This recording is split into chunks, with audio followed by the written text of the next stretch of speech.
اعوذ باللہ من الشیطان الرجیم بسم اللہ الرحمن الرحیم وَإِذْ قَالَ إِبْرَاهِيمُ لِأَبِيهِ وَقَوْمِهِ إِنَّنِي بَرَاءٌ مِّمَّا تَعْبُدُونَ۔ سورہ زخرف کا تیسرا رکوع ہے۔ اللہ تبارک و تعالی کا ارشاد مبارک ہے، اور وہ وقت یاد کرو جب ابراہیم علیہ السلام نے اپنے والد اور اپنی قوم سے کہا تھا کہ میں ان چیزوں سے بیزار ہوں جن کی تم عبادت کرتے ہو، الا الذی فطرنی فانہ سیہدین، سوائے اس ذات کے جس نے مجھے پیدا کیا، چنانچہ وہی میری رہنمائی کرتا ہے۔ ابراہیم علیہ السلام نے اپنے والد اور اپنے قوم کو کلمہ توحید کی دعوت دی اور شرک سے بیزاری کا اعلان کیا۔ ان کی یہ بات ان کی اولاد میں بھی باقی رہی۔ وَجَعَلَهَا كَلِمَةً بَاقِيَةً فِي عَقِبِهِ لَعَلَّهُمْ يَرْجِعُونَ، اور ابراہیم علیہ السلام نے اس عقیدے کو ایسی بات بنا دیا جو ان کی اولاد میں باقی رہی تاکہ لوگ شرک سے باز آئے۔ قریش مکہ حضرت اسماعیل علیہ السلام کی اولاد میں سے تھے۔ اسماعیل علیہ السلام ابراہیم علیہ السلام کے بیٹے، وہ بھی توحید پر قائم تھے، لیکن قریش میں بت پرستی کا آغاز عمر بن لحی نے کیا، اور اس طرح قریش میں، عرب میں بت پرستی شروع ہوئی اور یہ سب مشرک ہوتے چلے گئے۔ پھر جب نبی صلی اللہ علیہ وسلم نے اللہ کی توحید کی دعوت دی تو کئی سال کی محنت کے بعد قریش مکہ نے شرک کو چھوڑا اور توحید پر آ گئے۔ اس کے بعد فرمایا بل متعنا هؤلاء وآباءهم حتى جاءهم الحق ورسول مبین، پھر بھی بہت سے لوگ باز نہ آئے، اس کے باوجود میں نے ان کو اور ان کے باپ داداؤں کو زندگی کے فائدے دیے، یہاں تک کہ ان کے پاس حق اور صاف صاف ہدایت دینے والا پیغمبر آ گیا۔ وَلَمَّا جَاءَهُمُ الْحَقُّ قَالُوا هَذَا سِحْرٌ وَإِنَّا بِهِ كَافِرُونَ، اور جب وہ حق ان کے پاس آیا تو وہ کہنے لگے یہ تو جادو ہے، ہم اس کا انکار کرتے ہیں۔ یعنی قرآن کریم کو ان لوگوں نے جادو بتا دیا اور اس کی دعوت حق کو ماننے سے منکر ہو گئے۔ وَقَالُوا لَوْلَا نُزِّلَ هَذَا الْقُرْآنُ عَلَى رَجُلٍ مِّنَ الْقَرْيَتَيْنِ عَظِيمٍ، اور کہنے لگے یہ قرآن کریم دو بستیوں میں سے کسی بڑے آدمی پر کیوں نازل نہیں کیا گیا۔ اس آیت مبارکہ میں مکے والوں کا جاہلانہ اعتراض ہے کہ مکہ یا طائف کے بڑے لوگوں میں سے نبی کیوں نہیں آیا، چونکہ دنیا دار دنیا ہی کو بڑی چیز سمجھتے ہیں، جس کے پاس دنیاوی مال اور اسباب زیادہ ہو اسی کو بڑا سمجھتے ہیں۔ چنانچہ یہ کہنے لگے کہ اہل مکہ میں سے ولید بن مغیرہ اور اہل طائف میں سے عروہ بن مسعود، یہ دونوں مالدار تھے، دنیاوی اعتبار سے ان کو بڑا سمجھا جاتا تھا۔ کہنے لگے ان میں سے کسی کو نبی کیوں نہیں بنایا گیا۔ اللہ تبارک و تعالی نے اگلی آیت میں اس کا جواب ذکر کیا، اہم یقسمون رحمت ربک، بلا کیا یہ لوگ ہیں جو آپ کے رب کی رحمت تقسیم کریں گے۔ رحمت سے مراد نبوت ہے۔ مقصد یہ ہے کہ یہ لوگ ہیں جو تجویز پیش کر رہے ہیں کہ قرآن کریم مکہ مکرمہ یا طائف کے کسی بڑے آدمی پر نازل ہونا چاہیے تھا، تو اس کا مطلب یہ ہے کہ یہ لوگ اپنے آپ کو اس فیصلے کا حقدار سمجھتے ہیں کہ نبوت کی رحمت کس کو عطا کی جائے، کس کو نہ دی جائے۔ اللہ کا ارشاد ہے نحن قسمنا بینہم معیشتہم فی الحیات الدنیا، اللہ کا ارشاد ہے دنیاوی زندگی میں ان کے روزی کے ذرائع بھی ہم نے ہی ان کے درمیان تقسیم کر رکھے ہیں۔ ہم نے ان کے درمیان معیشت یعنی زندگی کا سامان دنیاوی زندگی میں بانٹ دیا ہے۔ وَرَفَعْنَا بَعْضَهُمْ فَوْقَ بَعْضٍ درجات، اور درجات کے اعتبار سے ہم نے بعض کو بعض پر فوقیت دی ہے، یعنی کسی کو امیر، کسی کو غریب، کسی کو غنی، کسی کو فقیر، کسی کو مالک، کسی کو مملوک، لِيَتَّخِذَ بَعْضُهُمْ بَعْضًا سُخْرِيًّا، تاکہ بعض لوگوں کو اپنے کام میں لاتے رہے۔ اگر سب ہی برابر مالدار ہوتے تو کوئی کسی کا کام کیوں کرتا؟ اب صورتحال یہ ہے کہ کم پیسے والے مالداروں کے باغ اور کھیتیوں اور کارخانوں میں کام کرتے ہیں اور طرح طرح کے کاموں کی خدمت انجام دیتے ہیں۔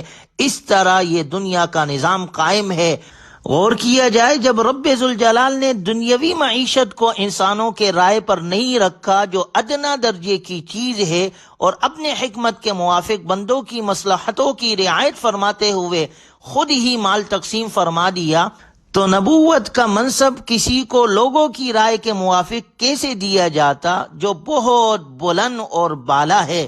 وَرَحْمَتُ رَبِّكَ خَيْرٌ مِّمَّا يَجْمَعُونَ۔ علامہ قرطبی رحمہ اللہ فرماتے ہیں جب دنیا کا معاملہ ان کے سپرد نہیں تو نبوت اس کے اختیار میں کیسی دی جا سکتی ہے، اور آپ کے رب کی رحمت اس سے بہتر ہے جو یہ لوگ جمع کرتے ہیں۔ یعنی جن لوگوں کو دنیاوی چیزیں دی گئی ہے وہ انہیں جمع کرنے سمیٹنے میں لگے ہوئے ہیں، انہیں سمجھنا چاہیے کہ رب ذوالجلال کی رحمت یعنی جنت اور وہاں کی نعمتیں اس سے بہتر ہیں۔ اگلی آیات میں اللہ تبارک و تعالی نے دنیا اور اس کے اشیاء کے بارے میں ذکر فرمایا، وَلَوْلَا أَن يَكُونَ النَّاسُ أُمَّةً وَاحِدَةً لَجَعَلْنَا لِمَن يَكْفُرُ بِالرَّحْمَنِ لِبُيُوتِهِمْ سُقُفًا مِّن فِضَّةٍ وَمَعَارِجَ عَلَيْهَا يَظْهَرُونَ۔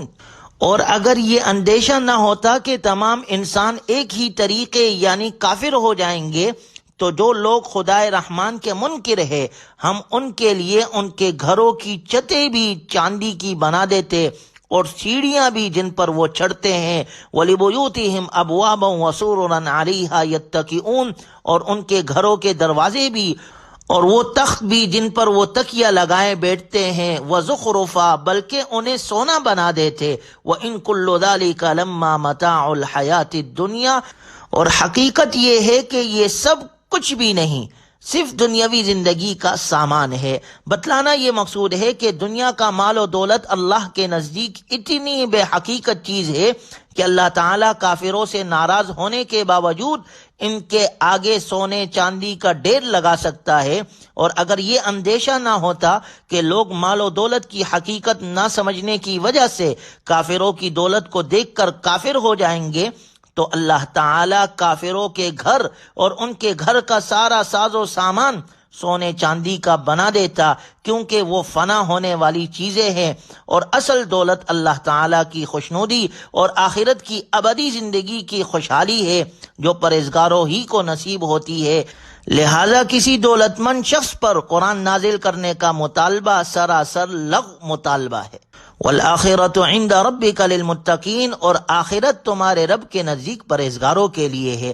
اگلے رکوع میں اللہ کا ارشاد ہے، وَمَن يَعْشُ عَن ذِكْرِ الرَّحْمَنِ نُقَيِّضْ لَهُ شَيْطَانًا فَهُوَ لَهُ قَرِينٌ، اور جو شخص خدائے رحمان کے ذکر سے اندھا بن جائے ہم اس پر ایک شیطان مسلط کر دیتے ہیں جو اس کا ساتھی بن جاتا ہے۔ اس سے معلوم یہ ہوا کہ بے فکری کے ساتھ گناہ کیے جانے اور اس پر شرمندہ نہ ہونے کا ایک عذاب یہ ہوتا ہے کہ ایسے شخص پر شیطان مسلط ہو جاتا ہے جو اسے نیکی کی طرف آنے نہیں دیتا اور گناہ کی زندگی میں ہی مگن رکھتا ہے۔ اگلی آیت میں اللہ نے ذکر کیا، وَإِنَّهُمْ لَيَصُدُّونَهُمْ عَنِ السَّبِيلِ وَيَحْسَبُونَ أَنَّهُمْ مُهْتَدُونَ، ایسے شیاطین ان کو راستے سے روکتے رہتے ہیں اور وہ سمجھتے ہیں کہ ہم ٹھیک راستے پر ہیں، حَتَّى إِذَا جَاءَنَا قَالَ يَا لَيْتَ بَيْنِي وَبَيْنَكَ بُعْدَ الْمَشْرِقَيْنِ فَبِئْسَ الْقَرِينُ، یہاں تک کہ جب ایسا شخص ہمارے پاس آئے گا تو اپنے شیطان ساتھی سے کہے گا کہ کاش میرے اور تیرے درمیان مشرق اور مغرب کا فاصلہ ہوتا، کیونکہ تو بہت برا ساتھی تھا۔ لیکن اسے کہا جائے گا، وَلَن يَنفَعَكُمُ الْيَوْمَ إِذْ ظَلَمْتُمْ أَنَّكُمْ فِي الْعَذَابِ مُشْتَرِكُونَ، اور آج جب تم ظلم کر چکے ہو تو تمہیں یہ بات ہرگز کوئی فائدہ نہیں پہنچائے گی کہ تم عذاب میں ایک دوسرے کے شریک ہو۔